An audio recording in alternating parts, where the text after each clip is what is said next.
All right, Kenny, great to be with you here today post-practice. I remember the training camp days from 40 years ago, and I loved meeting you with the great Terry Bradshaw back a few months ago. So welcome to town. Excited to be talking to you today. You know, one of the things I kind of want to ask from a strategy and offensive play calling perspective, I'm a bias towards Youngstown State. Your coach, when I was a little boy growing up, Pat Narduzzi, came from Youngstown State. You had Pitt, ran kind of the running game, play action pass, complementary football that I really believed in too.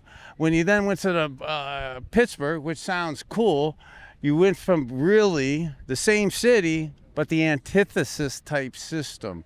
And going from the running play action game that I think you and guys like me flourished in to that spread offense early in your career, how do you feel that really hurt your development or helped your development? Yeah, I mean, I'll just speak on like you said, the play action with the run game. It's huge in the NFL to be able to run the football, and keep balance, and all the play actions all fit, all look the same, all sound the same, and all of a sudden you find guys wide open. So I think that's something that we're searching to do here, and Kevin's been doing it for a long time with Tommy, and also Tommy brings his element of it, from the places that he's been. So it's great to be in a system like this, working with these guys, these coaches, just trying to get better every day.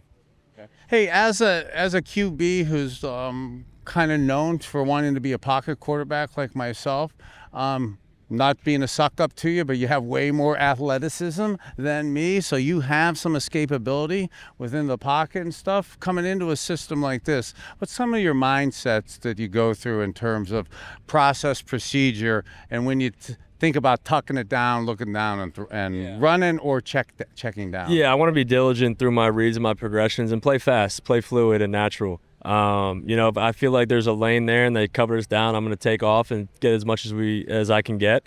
If I can scramble, keep my eyes up and find someone downfield, I can do that also. So I think having those elements that a defense has to be conscious of, down in, down out, I think can only benefit us as an offense. For the young quarterbacks out there, and I didn't want to sound like a suck up, but one of the things I wanted to compliment you on, and you saw it clearly again in practice today, most quarterbacks in duress in situations, their eyes drop. And quarterbacks, we want to keep our head up, look above the camera, and you keeping your eyes downfield as you step up in the pocket, not run up out of control, is very impressive, and it allows you to kind of hit that intermediate to deep throw without giving up that short throw. So we saw that clearly in practice. So you can see that looks like it's pretty natural to you. Yeah, it's something that I think I've been working for a long time, and coming here with Coach Musgrave, and he has great drills that we've also worked. Just attacking the line of scrimmage, you bring the defense up, you throw it over their head. If they drop back, I take off. So it's kind of just playing with my eyes up, read, react, and go. Hey, give me your best favorite throw. Favorite throw of my career or route? No, just route. Route.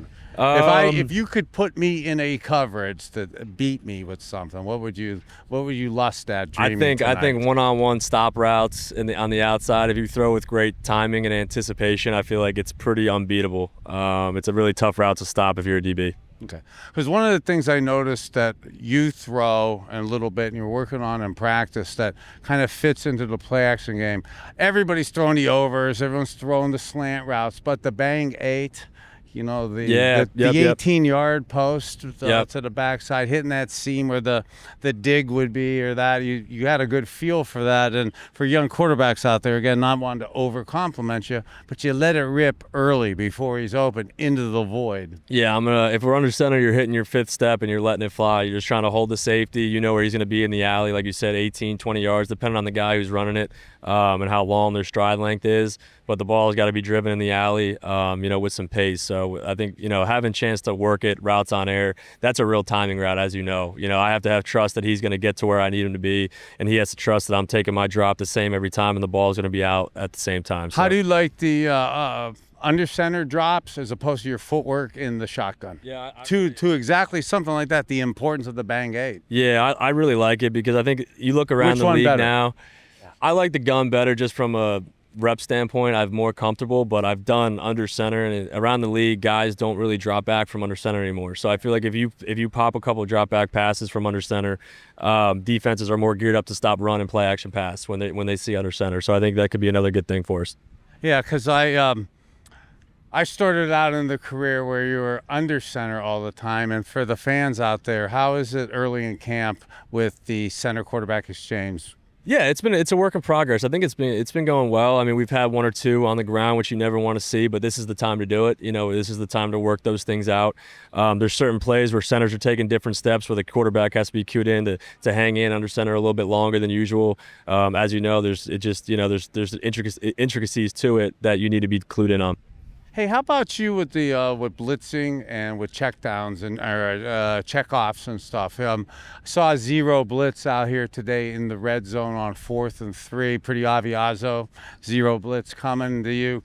If you'd like in checking for it, getting this early in your career, and no disrespect to the Steelers and what you guys did, but a lot of coaches just bubble screen the zero blitz to death. And sometimes if you could somehow block it up, which we can do in the play action running game with 6 and 7 man protections, being able to throw a bang aid or a post, or today Luke ran a bow out, Yep. you know, where you get a little separation. How do you feel about stuff like that? Yeah, I think number one, you got to get protected. You got to see it and get protected. If not, you're gonna have a free runner, and it's gonna get real hard. It is easier said than done. It is easier at 61 years old to say, go do that, bro, than it is at this, okay? But like you said, once you're protected, you have a shot to put the ball downfield. On that certain play, I just told Harrow to speed his route up, and we got the ball out. There's certain opportunities and plays, depending on what's called, where there's a shot that could be had if we get protected. So it's just, play specific.